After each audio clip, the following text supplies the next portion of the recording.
اعوذ باللہ من الشیطان الرجیم بسم اللہ الرحمن الرحیم ضربت علیہم الذلہ، ڈال دی گئی، مسلط کر دی گئی ان یہودیوں پر ذلت ہمیشہ کے لیے، اینما ثقفوا، جہاں بھی وہ پائے جائیں۔ ہاں، دو راستوں سے وہ بچ سکتے ہیں، الا بحبل من اللہ، مگر اللہ کی رسی کے ساتھ، وحبل من الناس، اور لوگوں کی رسی یعنی عہد و پیمان کے ساتھ، وباءوا بغضب من اللہ، اور وہ یہودی لوٹے اللہ کے غضب کے ساتھ، وضربت علیہم المسکنہ، اور مسلط کر دی گئی، ڈال دی گئی ان پر مسکنت۔ اور یہ عذاب کس لیے؟ اللہ کہتے ہیں ذالک، یہ اس وجہ سے کہ بأنہم کانوا یکفرون بآیات اللہ، ایک بات تو یہ کہ وہ اللہ کی آیتوں کا کفر کرتے تھے، انکار کرتے تھے، اور دوسرا وَيَقْتُلُونَ الْأَنْبِيَاءَ بِغَيْرِ حق، نبیوں کو ناحق قتل کرتے تھے، شہید کرتے تھے۔ اور یہ دو کام جو اتنے بڑے تھے، یہ دو جرم، یہ کیوں کرتے تھے؟ اللہ کہتے ہیں ذالک، یہ اس لیے کرتے تھے بما عصوا، ایک تو وہ نافرمان ہو چکے تھے، وکانوا یعتدون، اور دوسرا وہ حد سے تجاوز کر رہے تھے۔ اور آگے اللہ تعالیٰ نے اعتدال بھی بیان فرمایا کہ ہر قوم کے اندر ساری قوم ہی بری نہیں ہوتی۔ اللہ کہتے ہیں لیسوا سواء، سارے یہودی ایک جیسے نہیں ہیں۔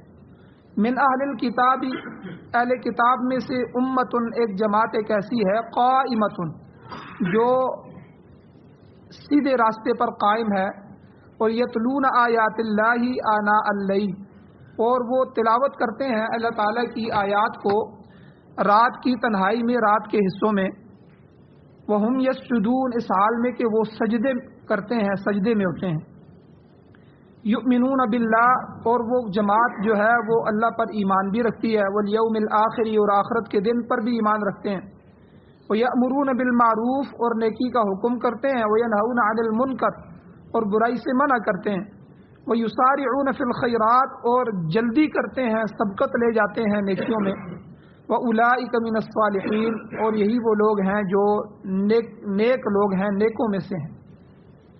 وَمَا يَفْعَلُوا مِنْ خَيْرٍ، اللہ کہتے ہیں وہ کوئی بھی نیکی کا کام کریں گے تو فَلَن يُكْفَرُوا، ہرگز اس کی نہ شکری اور نہ قدری نہیں کی جائے گی۔ تو وَاللَّهُ عَلِيمٌ بِالْمُتَّقِينَ، اور اللہ تعالیٰ متقیوں کو جاننے والے ہیں، کون تقوی والا ہے، کون پرہیزگار ہے۔ سورہ آل عمران کی آیت نمبر 112، 113، 114 اور 115، یہ 4 آیتیں آپ کے سامنے تلاوت ہوئی ہیں، ان کا آپ نے ترجمہ سنا۔ ان آیتوں کا پہلا درس کل گزر چکا ہے، جس کا خلاصہ یہ ہے کہ اللہ تعالیٰ نے یہودیوں کی ذلت کا وعدہ قرآن میں بیان فرمایا کہ یہ قوم ایسی ہے، ایسی بدبخت قوم ہے کہ جتنی دنیا میں انعامات اس قوم پر ہوئے باقی کسی قوم پہ نہیں ہوئے۔ جتنی لاڈلی اللہ کی یہ قوم تھی بنی اسرائیل، اتنی اور کوئی قوم لاڈلی نہیں تھی۔ تو اس کے باوجود جتنے نافرمان یہ ہوئے، اتنی اور کوئی قوم نہیں ہوئی۔ تو اللہ تعالیٰ نے ان سے حکومتیں کھینچ لیں، بڑی بڑی سلطنتیں، بڑی بڑی حکومتیں تھیں، اور ان حکومتوں کے بعد اللہ نے ان پر ذلت مسلط کی، اور قرآن نے یہ وعدہ کیا کہ یہ اینما ثقفوا، جہاں بھی پائے جائیں گے وہیں ذلیل ہوں گے۔ دنیا کے جس کونے میں بھی یہ یہودی ہوگا، کوئی قوم ان پر اعتماد نہیں کرتی۔ اور میں نے کل بھی بیان کیا تھا کہ 2500 سال کی تاریخ، یعنی 2500 سالہ تاریخ آپ اٹھا لیں، مسلمان تو 1400 سال 1500 سال، اس سے پہلے عیسائی تھے 600 سال، 6 صدیاں، تو اس سے پہلے خود یہودی تھے، تو یعنی 2500 سالہ تاریخ میں آج تک یہ اپنا ایک محلہ نہیں بنا سکے، تو ایک شہر آباد نہیں کر سکے یہودیوں کا الگ سے، تو اتنی ذلت۔ تو بہرحال اللہ تعالیٰ نے ان کو یہ جو ذلت دی ہے، یہاں مفسرین نے 2 باتیں لکھی ہیں، کل میں نے ذکر کی تھی۔ ایک تو اللہ ان کو سیاسی عروج اور اقتدار نہیں دے گا، سیاسی طور پر عروج اور اقتدار سے یہ قوم محروم کر دی گئی۔ دوسرا، عزت نفس سے یہ محروم ہے، اللہ نے ان کو عزت نفس بھی نہیں دی.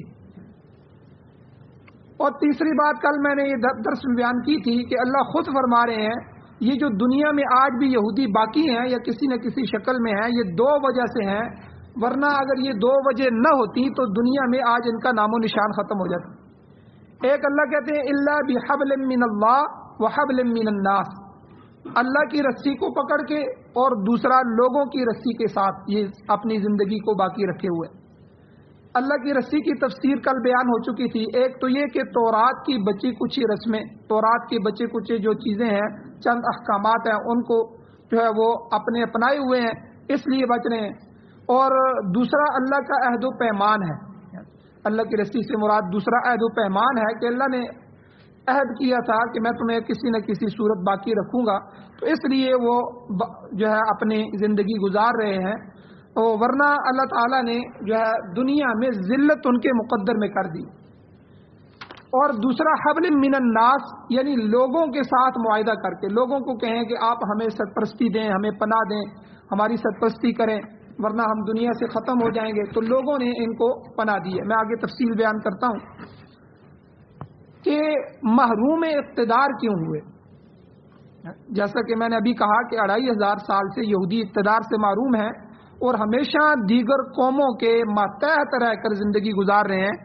ان کی سابقہ تاریخ پر نظر ڈالیں تو آپ کو معلوم ہوگا کہ انہوں نے تجارت کے بہانے سے جہاں بھی قدم جمانے کی کوشش کی ہے ہمیشہ انہوں نے تکلیف اٹھائی ہے.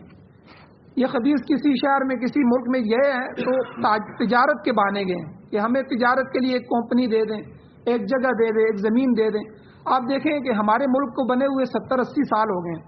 70-80 سال سے یعنی قوموں کی تاریخ میں 70-80 سال کوئی اہمیت نہیں رکھتے. وہ بچے کے 4-5 سال کی طرح ہوتے ہیں، ٹھیک ہے، گزر جاتے ہیں. تو جب سے ہم بنے ہیں یہودی ہمارے پیچھے ہیں کہ یہ سلطنت کیوں بنی ہے. دنیا میں 2 ملک نظریے کی بنیاد پر آئے ہیں، یاد رکھیں. باقی ملک کوئی کسی نے قبضہ کر لیا، کسی نے ملک بنانے کے لیے کیا. 2 ملک دنیا میں نظریے کی بنیاد پر بنائے گئے ہیں، ایک اسرائیل اور ایک پاکستان. اسرائیل کو اس لیے بنایا گیا ہے کہ پوری دنیا کا یہودی یہاں ہوگا اور ہم بیت المقدس کو گرا کے، یہ ہمارے سلیمان علیہ السلام کی یہاں مسجد تھی، ہم اپنا ٹیمپل یہاں بنائیں گے. وہ آج بھی مسجد اقصی کی جڑیں کھوکھلی کر رہے ہیں، اس کی بارودی سرنگیں لگا رہے ہیں اور دور دور تک وہ کھدائی کر رہے ہیں تاکہ یہ کسی وقت زلزلہ آئے یا جو ہے خود مصنوعی زلزلہ پیدا کیا جائے یا کوئی بھی حالات پیدا کیے جائیں تاکہ ایک ہی وقت میں یہ مسجد گر جائے. اور دن آئے روز وہاں ظلم کی جو ہے ایک داستانیں لکھی جا رہی ہیں. تو یہ اس نظریے پہ بنا تھا. اور حضور نے جو حدیث میں آتا ہے، حضور نے احادیث میں فرمایا کہ دجال کے ساتھی ہوں گے، ٹھیک ہے، اور دجال جو ہے ان کے پاس ہوگا اور یہ اس کے ساتھ چل کر پوری دنیا میں خباستیں کریں گے. تو یہ ساری کی ساری چیزیں وہاں یہ کرنے کے لیے اس ملک کو بنایا گیا. اور دوسرا ملک نظریے کی بنیاد پر پاکستان آیا کہ ہمیں ایک الگ ملک چاہیے، ہندوؤں سے الگ. انگریزوں سے جان چھڑائی تو ہندو آگے، تو ہندوؤں سے بھی الگ ہو کہ جس میں ہم اللہ کی عبادت کر سکیں. تو خالص اسلام کی بنیاد پر اس ملک کو بنایا گیا کہ پاکستان کا مطلب کیا، لا الہ الا اللہ، کہ یہاں لا الہ الا اللہ والی حکومت ہوگی، قرآن و سنت دستور ہوگا اور اسی کے مطابق ہم اپنی زندگی گزاریں گے. تو یہودی شروع دن سے ہی پاکستان کے دشمن، اور آج ہماری حالت کیا کر دی ہے انہوں نے. ہم غلام بن چکے ہیں. آپ اس خوشی میں نہ رہیں کہ ہمارا پاکستان آزاد ہے. ہماری فیکٹریاں بک چکی ہیں، اتنے قرضے ہو گئے ہیں کہ جو قرضوں کے مالک ہیں اگر وہ ہمارا پاکستان بھی لے لے تب بھی ہم ان کے مقروض رہیں گے. ہماری یہ جو آئے روز جو پاکستان کے اندر جو سرکاری فیکٹریاں ہیں، سرکار کی ہوتی ہیں، یعنی پاکستان کی اپنی ملک کی فیکٹریاں ہوتی ہیں، تو ان کو جو پرائیویٹ کیا جا رہا ہے، کمپنیوں کو دیا جا رہا ہے، یہ کیا چیزیں ہیں؟ یہ اندر کھاتے قرضوں کے معاملات، قرضے لینے کے لیے، قرضے واپس کرنے کے لیے، اور اس طرح کیا جا رہا ہے. اور کرتے کرتے یہ جو پچھلے دنوں میں ہمارا جو پاکستان کا مرکزی بینک تھا، جو پاکستان کا بینک تھا، اس بینک کو بھی ان کے حوالے کر دیا گیا. اب وہ پاکستان کا نہیں رہا بلکہ وہ IMF اور ورلڈ بینک کا ہو گیا. اب پاکستان اپنے بینک سے بھی قرضہ بغیر ان کی اجازت کے نہیں لے سکتا. تو یہ حالات بنا دیے گئے ہیں اور آگے اللہ جانتا ہے کیا حالات ہوگا. میں آگے ذکر کروں گا کہ ہمارے اوپر یہ ذلتیں کیوں مسلط ہوئی ہیں. تو بہرحال یہ لوگ جو ہیں یہ سازشی قسم کے لوگ ہیں. تجارت کے بہانے جہاں بھی قدم دیکھیں ان کے قدم پوری دنیا میں جہاں بھی یہ جمانے کی کوشش کرتے ہیں. جرمنی کے اندر اس قوم نے وہاں جا کے گڑبڑ کی تو وہاں اس وقت ہٹلر تھا. ہٹلر بڑا سخت قسم کا جنگجو ذمہ دار آدمی تھا.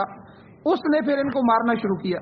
تو جرمن قوم نے ان کو خوب مارا اور اتنا مارا ہر جگہ ہندوؤں کی لاشیں. جو ہولوکاسٹ ایک دن منایا جاتا ہے یہودی اس سے بڑے تنگ ہوتے ہیں. تو یہ جرمنی وہی دن مناتا ہے کہ ان خبیثوں کو اس دن ختم کیا گیا.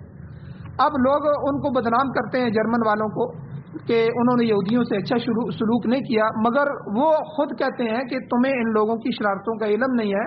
یہ سازشی لوگ ہیں، ہر وقت جو ہے شرارت ہی ان کو سوجتی ہے. جہاں بھی رہتے ہیں لوگوں کو چین سے نہیں بیٹھنے دیتے. بلکہ ہٹلر یہاں تک کہتا تھا کہ سمندر کی تہہ میں اگر دو مچھلیاں آپس میں لڑ رہی ہیں تو میں یہی سمجھوں گا کہ ان کے پیچھے بھی یہودیوں کی سازش ہے. یعنی دنیا میں جہاں بھی فساد ہو رہا ہے تو میرا یہ یقین ہے، یہ ہٹلر کہتا تھا، اس کا قول بڑا مشہور ہے کہ سمندر کی تہہ میں حالانکہ یہودی نہیں پہنچ سکتا، لیکن اس نے دنیا کو یقین دلانے کے لیے کہ اگر وہاں بھی دو مچھلیاں آپس میں لڑ رہی ہیں، حالانکہ مچھلیاں آپس میں اکٹھی رہتی ہیں نہیں لڑتی، لیکن وہ لڑنا شروع ہو جائے تو سمجھ لیں کہ اس کے پیچھے بھی کسی یہودی کی چال. تو یعنی اتنی خباثتیں ان کے اندر. تو بہرحال ترکی کے اندر بھی ہمیشہ رہے ہیں، آج بھی رہتے ہیں. مگر اسلامی سلطنت چونکہ اسلام جو ہے یہ اپنی رعایا کو امن دیتا ہے، چاہے وہ یہودی ہو، عیسائی ہو، کسی مذہب سے تعلق رکھتا ہو. جب آپ کی رعایا ہے آپ اس کو امن دیتے ہیں. لیکن یہ خبیث لوگ جو ہے ہمیشہ اسلامی سلطنتوں کو تکلیف دیتے رہے ہیں. مسلمان ان کو رعایا سمجھ کے نرمی برتتے رہے ہیں اور یہ اپنی فطرت سے کبھی باز نہیں ہے. تو بہرحال اب موجودہ زمانے میں تقریباً 60 65 70 سال کے قریب اسرائیل بن گیا ہے. اب یہاں یہودیوں کو ایک ٹھکانہ مل گیا ہے. اب 2500 سال کے بعد یہ اسرائیل بنا ہے. تو اب قرآن مجید کی اس آیت پر بعض لوگ اعتراض کرتے ہیں. اعتراض یہ کرتے ہیں کہ دیکھو قرآن پاک کا دعویٰ تھا کہ جس جگہ بھی یہودی ہوں گے وہ اپنی حکومت نہیں بنا سکیں گے، وہ ہمیشہ ذلیل ہو کر رہیں گے. اب یہ قرآن پاک کا دعویٰ معاذ اللہ غلط ثابت ہو رہا ہے. یہ ان کا ایک اشکال اعتراض ہوا. تو اس کا جواب علماء نے یہ دیا ہے کہ دیکھیں جی یہودیوں کی جو موجودہ حکومت ہے اس کی کوئی اپنی بنیاد نہیں ہے. ان کا جو موجودہ اقتدار ہے وہ اللہ نے خود اسی آیت کے آگے بیان کر دیا، الا بحبل من الناس، کہ لوگوں کی رسی کو پکڑ کے یہ اپنے آپ کو بچا سکتے ہیں، اپنی حکومت بنا سکتے ہیں، اپنے آپ کے وجود کو رکھ سکتے ہیں. اگر لوگ ان کے ساتھ نہ ملیں تو یہ اپنی خود طاقت بھی نہیں منوا سکتے. اب اس سے کیا مراد ہے؟ غیر مسلم طاقتیں ہیں جن میں کچھ تو عیسائی ہیں، کچھ دیریہ ہیں. تو آج یہودی انہی کی دستاویز کی وجہ سے زندہ ہے.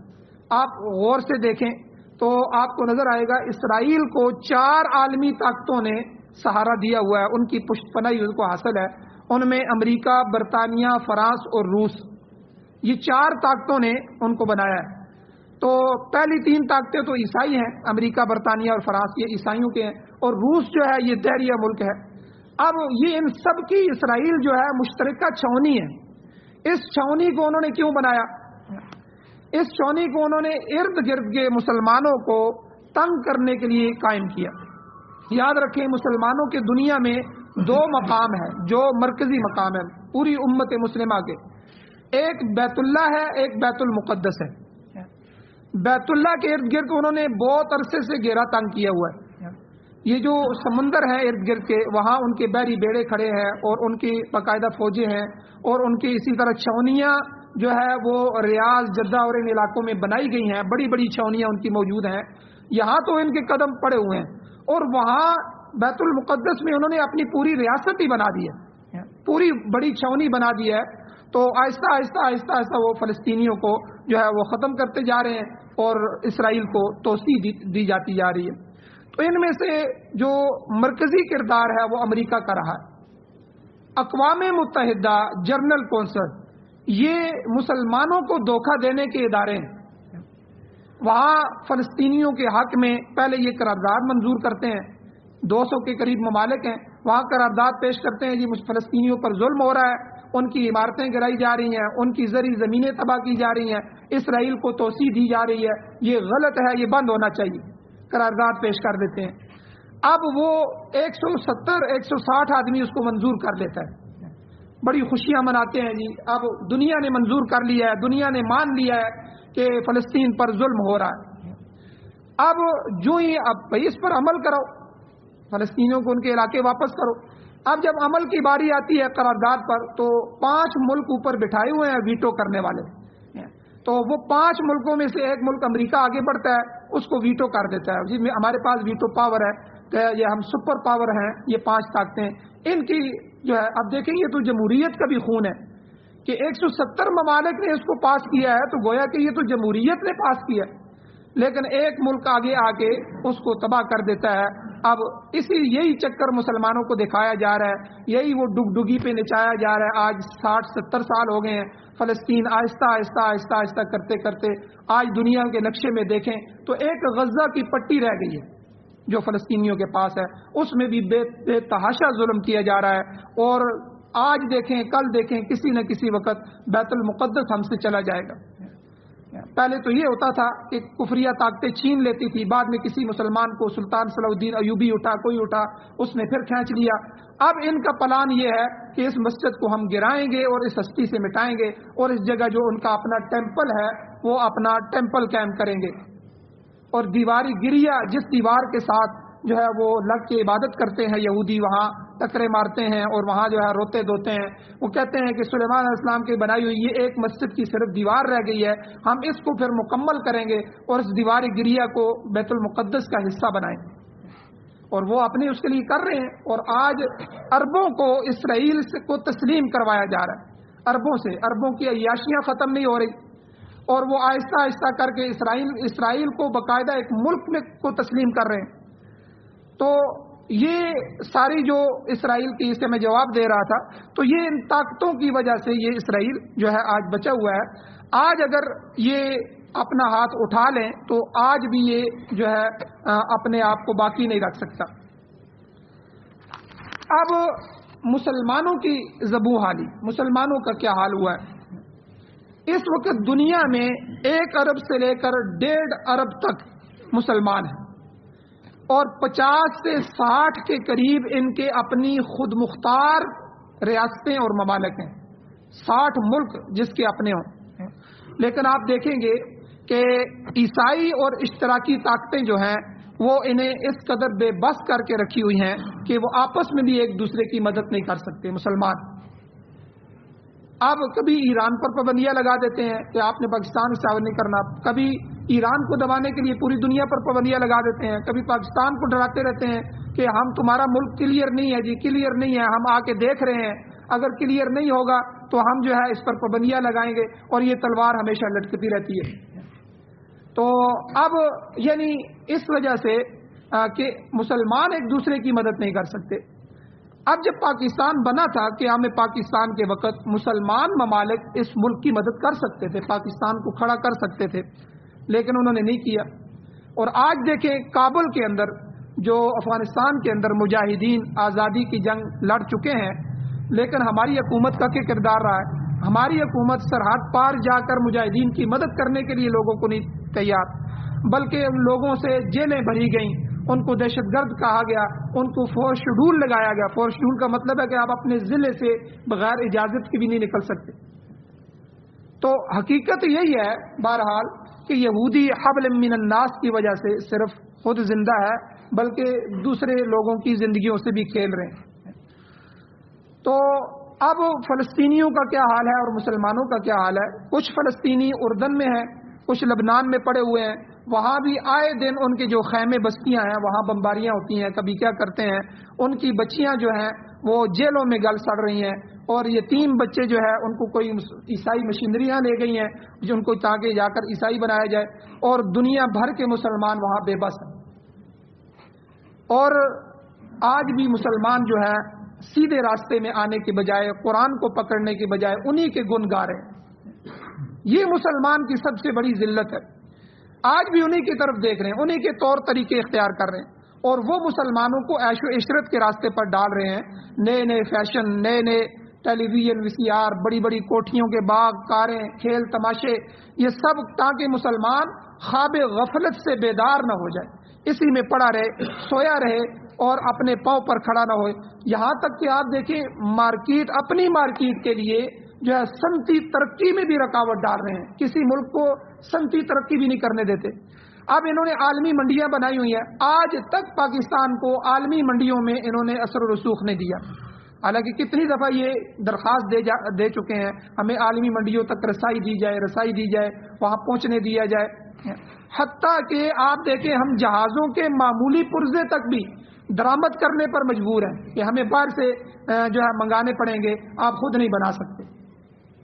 یعنی مسلمان کی بے بسی دیکھیں، اور یہ سارا کچھ ان ہمارے خبیثوں کی وجہ سے ہے۔ انہوں نے جہاں قوم کو غلام بنایا ہے وہاں اس ملک کو بھی بیچ دیا، اور کشمیر کے بھی سودے کر دیے ہیں، پوری غیرت کے سودے ہو چکے ہیں۔ تو بہرحال یاد رکھیں یہ غضب الہی کی نشانی ہے۔ اللہ سخت غضب کے اندر ہے۔ اللہ جب قہاریت کے اندر آتے ہیں تو پھر اس دنیا کو ایک دفعہ ہلا کے رکھتے ہیں۔ تو یہی کچھ یہودیوں کے ساتھ ہوا، انہوں نے یہی کیا۔ اتنی جس طرح ہماری امت سب سے بڑی امت ہے، میں نے پیچھے فضائل بیان کیے کہ اس کو خیر امت کہا گیا، اس کے فضائل بیان کیے گئے، لیکن وہ فضیلت کس کے ساتھ تھی؟ وہ ایمان کے ساتھ تھی، رسول اللہ صلی اللہ علیہ وسلم کی غلامی کے ساتھ تھی، قرآن کو اپنا آئین اور اپنا دستور حیات بنانے کے ساتھ تھی۔ تو یہی یہودیوں کے لیے تھا کہ وہ جب تک اپنی کتاب کو، اپنے نبی کو مانتے رہیں گے، جب انہوں نے چھوڑ دیا اللہ نے پوری دنیا میں ذلیل کر دیا۔ اور ایک وقت آنے والا ہے، صحیح احادیث کے مطابق حضور علیہ السلام نے فرمایا کہ ایک وقت آئے گا جس وقت جو ہے حضرت امام مہدی رضی اللہ تعالیٰ عنہ نکلیں گے، حضرت عیسیٰ علیہ السلام دجال کو قتل کرنے کے لیے آئیں گے، اس وقت ان یہودیوں کو دنیا میں کوئی پناہ نہیں دے گا، کوئی شجر، کوئی حجر ان کو پناہ نہیں دے گا۔ غرقت کا ایک درخت ہے، تھور کا، غرقت کا، جو ان کو پناہ دے گا۔ آج کل وہ یہودی لگا بھی رہے ہیں زیادہ، تو ورنہ کسی دیوار کے پیچھے، کسی درخت کے پیچھے بھی یہودی چھپا ہوگا تو وہ خود درخت، حضور نے فرمایا وہ دیوار، وہ درخت، وہ پتھر آواز دے گا کہ اے مسلمان یہ یہودی میرے پیچھے چھپا ہوا ہے، آگے اس کو قتل کر دے۔ تو اللہ ان کو اتنا ذلیل کریں گے۔ تو بہرحال اللہ نے یہاں قرآن میں فرمایا وَبَاءُوا بِغَضَبٍ مِّنَ اللَّهِ، وہ اللہ کا غضب لے کر لوٹے، کیونکہ نافرمانیاں کرتے کرتے ان کی ذہنیت ہی بگڑ گئی ہے۔ وَضُرِبَتْ عَلَيْهِمُ الْمَسْكَنَةُ، ان پر مسکینی وارد کر دی گئی ہے۔ اکثر یہودی اپنے آپ کو مسکین ظاہر کرتے ہیں، باوجود ارب پتی ہونے کے بھی انتہائی اپنے آپ کو مسکین کرتے ہیں، جی ہمارے پاس کچھ نہیں ہے۔ اور اللہ کہتے ہیں یہ اس وجہ سے ہوا کہ یہ دو کام بدبخت کرتے تھے۔ ذَلِكَ بِأَنَّهُمْ كَانُوا يَكْفُرُونَ بِآيَاتِ اللَّهِ، ایک تو اللہ کی آیتوں کے ساتھ کفر کرتے تھے، وَيَقْتُلُونَ الْأَنْبِيَاءَ بِغَيْرِ حَقٍّ، اور دوسرا انبیاء کی جماعت کو ناحق قتل کرتے تھے۔ بنی اسرائیل نے بے شمار انبیاء کو جو ہے وہ شہید کیا۔ تو یہ اتنے بڑے گناہ تھے، اللہ تعالیٰ نے ان پر جو ہے اس کی وجہ سے غضب ڈال دیا کہ اللہ نے کہا کہ وَبَاءُوا بِغَضَبٍ مِّنَ اللَّهِ، یہ اللہ کے غضب کو لے کر لوٹے ہیں۔ اور یہ دو کام کیوں کرتے تھے؟ ذَلِكَ بِمَا عَصَوْا، اللہ کہتے ہیں ایک تو یہ نافرمان ہو چکے تھے، دوسرا وَكَانُوا يَعْتَدُونَ، حد سے تجاوز کرنے والے ہو گئے تھے۔ جب قوم حد سے بڑھ جاتی ہے پھر سمجھ لیں اس کی تباہی شروع ہو جاتی ہے۔ یہاں اللہ تعالیٰ نے ایک اور فرمایا کہ من اہل الکتاب امۃ قائمۃ، کہ سارے یہودی ایک جیسے نہیں ہیں، ان میں سے ایک امت ایسی بھی ہے، ایک جماعت کہ جو سیدھے راستے پر ہیں۔ یتلون آیات اللہ آناء اللیل، وہ اللہ کی آیتوں کو رات کی گھڑیوں میں پڑھتے ہیں۔ ایسے لوگ ایمان قبول کرتے ہیں اور حضور نبی علیہ الصلوۃ والسلام کا اتباع کرتے ہیں۔ تو ایسے بہت سے یہودی جو ہے نزول قرآن کے زمانے میں جو ہے مسلمان ہوئے۔ نجران کے 40 عربی النسل عیسائی، انہوں نے فوراً اسلام قبول کیا۔ حبشہ کا بادشاہ نجاشی تھا، اس نے اسلام کی حقانیت سے متاثر ہو کر حضرت عثمان رضی اللہ تعالیٰ عنہ، حضرت جعفر رضی اللہ تعالیٰ عنہ کے ہاتھ پر اسلام قبول کیا، اور وہاں کے 31 مزید باشندے بھی مسلمان ہوئے. اسی طرح روم میں جو ہے فوراً 8 آدمی مسلمان ہوئے. اور اسی طرح مدینہ کے جو حقیقت پسند لوگ تھے اور انہوں نے بھی یہودیوں نے اسلام کو لبیک کہا. عبداللہ ابن سلام رضی اللہ تعالیٰ عنہ یہ تو یہودیوں کے 10 بڑے علماء میں سے تھے. انہوں نے حضور علیہ السلام کی پہلی زیارت کرتے ہی انہوں نے اسلام کو قبول کر لیا. تو مدینے کی اکثریت مشرکوں کی تھی مگر بعض شرک کو برا سمجھتے تھے اور مدینے کے اطراف میں یہودی آباد تھے. ان میں سے بھی کچھ جو ہے نیک بخت اور سعید روحیں ضرور تھیں. ان میں براء ابن معرورہ رضی اللہ تعالیٰ عنہ کا نام بھی آتا ہے. محمد ابن مسلمہ رضی اللہ تعالیٰ عنہ یہ جنابت کا غسل کرتے تھے, توحید کا تصور رکھتے تھے پہلے سے ہی. جب نبی علیہ الصلوۃ والسلام نے جو ہے اسلام کا اعلان کیا تو سنا تو فوراً ایمان لے آئے.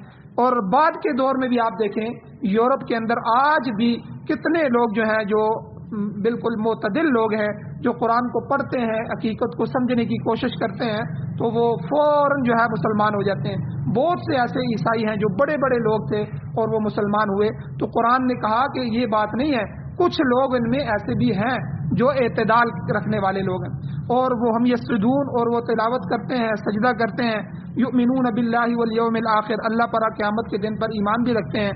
اور جب ان کو حضور علیہ السلام کی سچائی کا علم ہوتا ہے تو فوراً ایمان بھی لے آتے ہیں. یأمرون بالمعروف وینہون عن المنکر, اور وہ نہ صرف خود ایمان لاتے ہیں بلکہ دوسروں کو بھی نیکی کا حکم کرتے ہیں اور برائی سے خود بھی رکتے ہیں اور دوسروں کو بھی روکتے ہیں, یعنی تبلیغ دین کے لیے بھی کام کرتے ہیں. اور پھر ان کی حالت یہ ہوتی ہے وہ یسارعون فی الخیرات, نیکی کے کاموں میں سبقت کرنے لگتے ہیں. وَأُولَٰئِکَ مِنَ الصَّالِحِینَ, اور یہ لوگ صالح ہیں. اللہ نے ان اچھے لوگوں کی تعریف بھی فرمائی ہے. آگے اللہ فرماتے ہیں وَمَا يَفْعَلُوا مِنْ خَيْرٍ فَلَنْ يُكْفَرُوهُ, جو بھی کوئی نیکی کا کام کرے گا ان کی نہ قدری نہیں کی جائے گی. اللہ تعالیٰ ان کو نیکی کے قبول کرنے کے لیے بہتر اجر عطا فرمائیں گے.